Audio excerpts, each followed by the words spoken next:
Welcome to the American Citizens Abroad podcast. I'm Michelle, and today I'm chatting with Nick Biblis, the Advancement and Communications Advisor at Jakarta Intercultural School. Welcome, Nick. Thanks for chatting with us today. Thanks for having me and inviting me on. I'm excited to be here. Could you tell us a bit about yourself and your experience abroad? Yeah, absolutely. Well, my first real experience abroad, I guess, was about 8 years ago now, when I got out of university and I started travel blogging. I got linked up with a travel blog and started doing some writing and traveling and backpacking around Southeast Asia. So I was doing that for a while, and then that kind of came to a natural close. I went back to the US, had some odd jobs. I worked on a US congressional campaign in New York. Then from there, I started working back in the travel industry because being international and traveling around and experiencing new things was something that I always liked and something that I always wanted to do. And then with my girlfriend at the time, but my now wife, we decided that this is something that we wanted to do together. It was kind of go abroad. So I was working at this travel company, and she went to a fair for international teaching. And she came home one night. I remember, I think it was a Friday, and she said, I don't know if it's going to work out for us. Nothing seems to be the right fit. I said, no problem. She went back to the second day of the fair, came home Saturday night and said, I think we need to move to Jakarta. That's how we got introduced to Jakarta. So that was 4 years ago. So I've been in Jakarta for 4 years. I came as a trailing spouse. And while I was here that first year, I was just kind of trying to find my way. I studied for and took the LSAT. So I thought maybe I'll be going to law school at some point, and it turns out I am. And one of the things that's great about Jakarta is there's a ton of communities. One of my hobbies is Brazilian Jiu-Jitsu. And so I was able to find a place to do that and a community around that. I even started teaching and volunteer teaching some kids Jiu-Jitsu at a local community-led refugee learning center called Roshan Learning Center, which was awesome. And then towards the end of our first year here in Jakarta, I talked to the school, and that's when they offered me a position. So that's, in a nutshell, kind of my experience abroad and my experience specific to Jakarta and what I've been up to. What do you think of Jakarta? What are the pros and cons of living there? And would you recommend it to other Americans who are thinking about moving abroad? In short, I love Jakarta. To me, it is the perfect kind of encapsulation of organized chaos, if that makes sense. Everything seems to be moving in ways that if you look from afar, you would think there's no way that works. There's no way that's going to happen. And then you get a little bit closer and you realize that everything is actually moving together perfectly. And it's got this really great flow to it. And there's so much to see and do here in Jakarta. I guess that's a good natural way to lead into some of the things that I think are the pros of this city, which are that I have a lot of fun here. I think that there's a lot of different foods to try, not just the Indonesian cuisine, but all the different Asian cuisines that are here. There's great Japanese food. There's great Korean food, good Vietnamese food. You can find everything, which to me is great. It's one of my favorite things. Plus, all your senses are constantly working. There are so many smells, good and bad, I have to admit, but there are so many. There are sounds. It's just this place that is full every day of what I feel like is just an adventure. Jakarta is a great place to travel out of as well.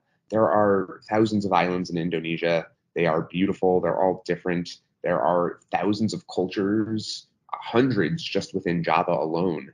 Indonesia's got a rich history in its fabric with batik clothing, in its coffee culture. It's amazing.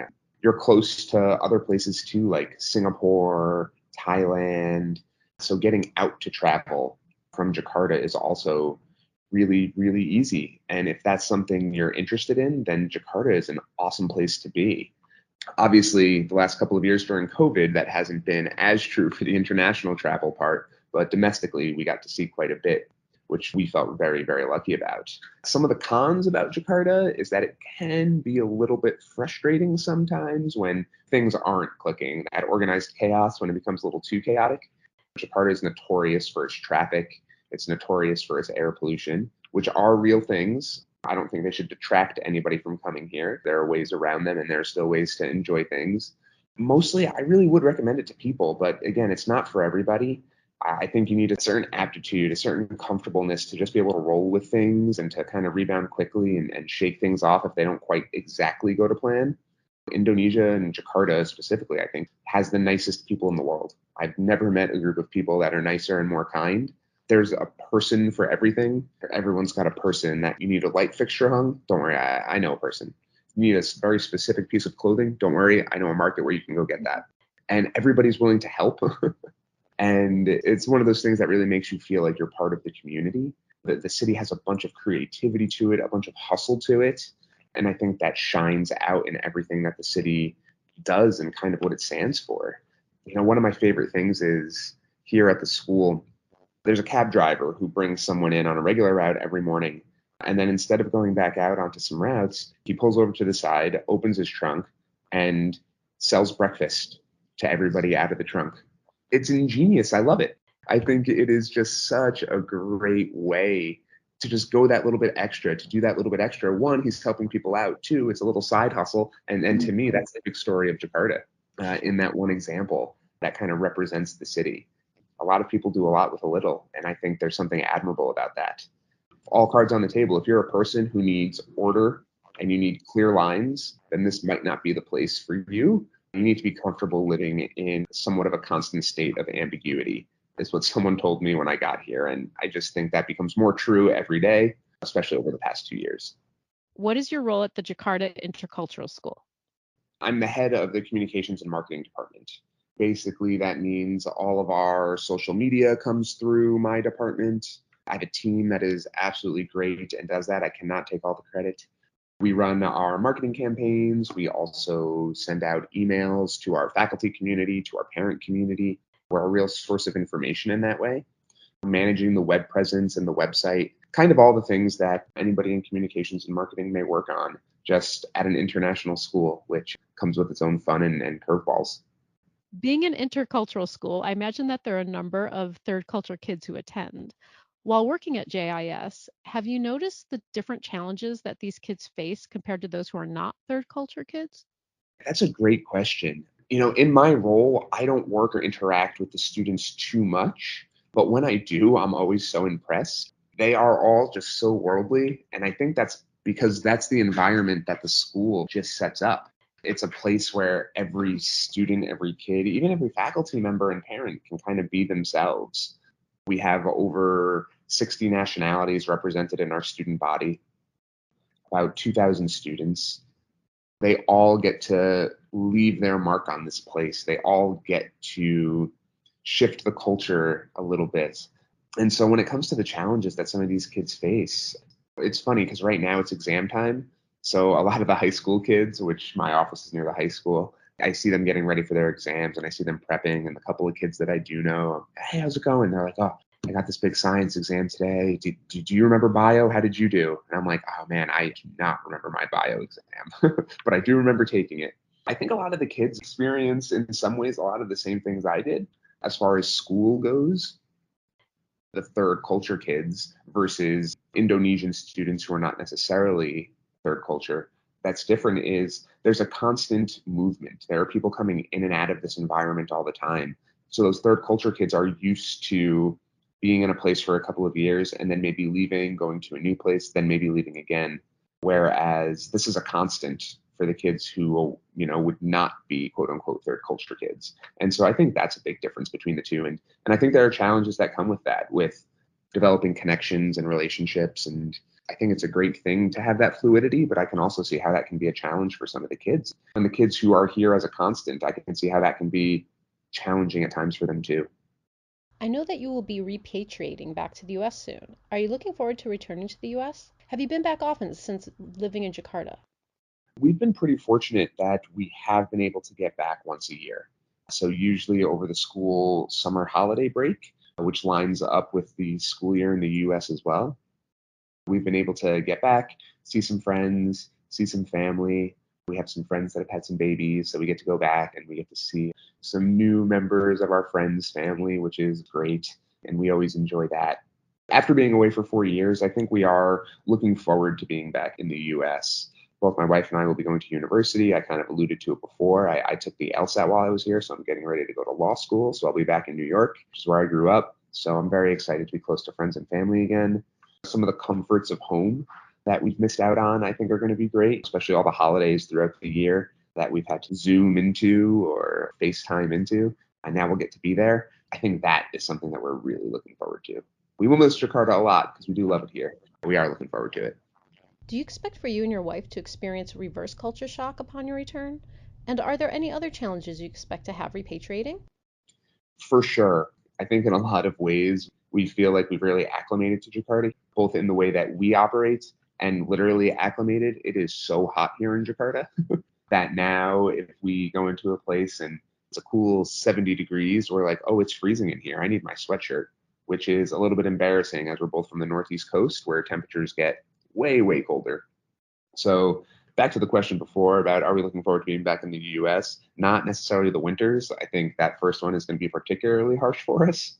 But being in Jakarta and our expat lives, being able to travel quite a bit and experience all these new things, we are going to miss that, the adventures, and I will miss the coffee. The coffee here is so good and so affordable. So I think that'll be another bit of culture shock that we'll have some trouble readjusting to is being back in the US and the prices of things. That'll be a huge difference, cost of living, but that's nothing that we can't get over. So I do think there'll be a little bit of reverse culture shock and getting used to the pace of the US and where we'll be and how things work and operate there versus Jakarta. Do you think you'll move abroad again at some point in the future? And if so, where would you like to move to?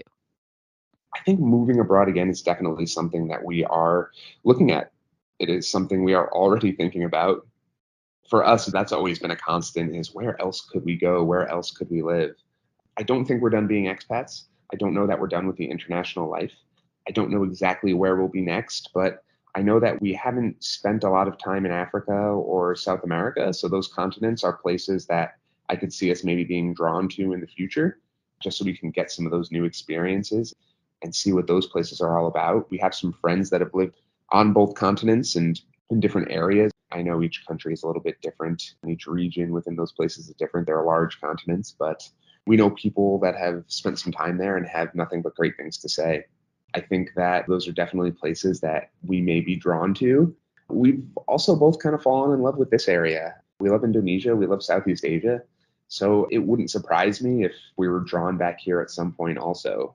We're kind of always up and ready for an adventure. In a couple of years' time, we'll sit down and we'll take a look and see where exactly on the map we might have a good opportunity and what kind of presents itself for us. And the one thing that's great about my wife and I is we're always kind of ready to say yes to an adventure. So anything that does pop up, we will give it some serious consideration. Turning back to Jakarta, what is the American expat community like there? Who is it composed of? The expat community here is super great. I find everybody so friendly and so helpful. For me, a lot of the community and who it's composed of are a lot of U.S. embassy workers, a lot of people that are working for different U.S. missions or parts of the government, whether that be embassy, whether it be the DOD or USAID. There's a lot of workers from the U.S. that are here for that. There's a lot of teachers from America. The American expat community here for me is mostly people that are coming out of some sort of affiliation or role with the U.S. mission here or teachers. I don't know if that is super representative of the city as a whole, but in my world, I feel like that is who the community mainly is made up of. And do you hear of any common issues that Americans who live there face? Yeah, and these can be things that are big or small. One of the things that, especially over the last 2 years, that has been challenging for people, if you require healthcare as far as regular, serious healthcare, regular doctor's visits, if you need access to certain types of medication, that can be super challenging. Pre-COVID, Singapore was a great outlet for that. It was a cheap, almost an hour flight, less than 2 hours. A lot of people did that. So once the international travel bit got harder, a lot of people who had some health concerns didn't come back to Jakarta. That is definitely one challenge that I think Americans living in Jakarta have faced is how can we make sure that we can access the best healthcare that we need? I know the embassy has a great health team and there are options to find good care here in Jakarta, but that is definitely one thing that I have heard people talk about. Smaller things too, right? Like watching live sports because the time difference can be difficult for some people. There's a really high tariff on alcohol here, so finding that nice, good beer at the end of the day sometimes for people can be tough. Obviously, those are small things. Those are most of the issues that I've heard about. Do you find that organizations who represent Americans living abroad are helpful in resolving any issues or problems you've had? Thankfully, I haven't had too many issues or challenges, which is great, not too many problems. But I know that the embassy is super helpful in providing information. They've come to our campus before and they've put on a presentation for our faculty. The head of the health department over at the local embassy has been a super great resource for the school and kind of helping us navigate these new challenging health times. Also, groups like American Citizens Abroad have some great resources. I believe that's where we found out how we can vote while we were here. They had a very helpful platform for that and some information. So we were able to register to vote in the last election cycle and the midterms before that. I think that here in Jakarta, there are definitely American organizations that represent Americans living abroad that can definitely be helpful. I know some of them put on Christmas fairs and things like that, so you can get some good shopping in, some local crafts and necessities. So I think it's been great. We feel really lucky for all of the resources that we've had. Any final thoughts you'd like to share? My last thing is, if you're listening and you're interested in Indonesia, definitely come for a visit. Come here, come visit. The country can use you. Come here, come to the islands. If you're interested in Jakarta, you can check it out for a couple of days, but then get out to a beach. If you're into diving, go diving. It's got some of the most beautiful underwater landscapes in the world. And the people here are just wonderful. I promise you, you'll have a good time. If you're interested in Indonesia, come here. If you're considering moving to Jakarta for work and you haven't been scared off by anything I've said so far, then do it. It is an awesome place. It's an awesome city. It's shaped me for the better. The community that you can find here is so warm and welcoming that I really do think it brings people in and people have a hard time leaving. And if you're a person with kids, I know a great school for you to check out. I know a place that'll have wide arms open for you to bring you in for that. And if you're listening because you think you might want to go live abroad and maybe not Indonesia, I definitely say do it. I think getting the experience of living outside the US, I think it's a privilege. I think it's a ton of fun. And there's no better adventure than living abroad and diving right in. And don't hold back. Don't limit yourself. Go out into the world, be in a place, live there, embrace it, and see what you learn from it. Great. Thanks, Nick, for chatting with us today. Thank you again for having me on. The American Citizens Abroad podcast is a monthly podcast that is published the second Tuesday of each month. It is edited and produced by me, Michelle, and is a product of American Citizens Abroad. You can find us on Twitter at ACA_podcast, on Facebook at American Citizens Abroad Podcast, or you can email us at podcast@americansabroad.org. Remember, give us a good rating on Apple Podcasts so other Americans living abroad can find us.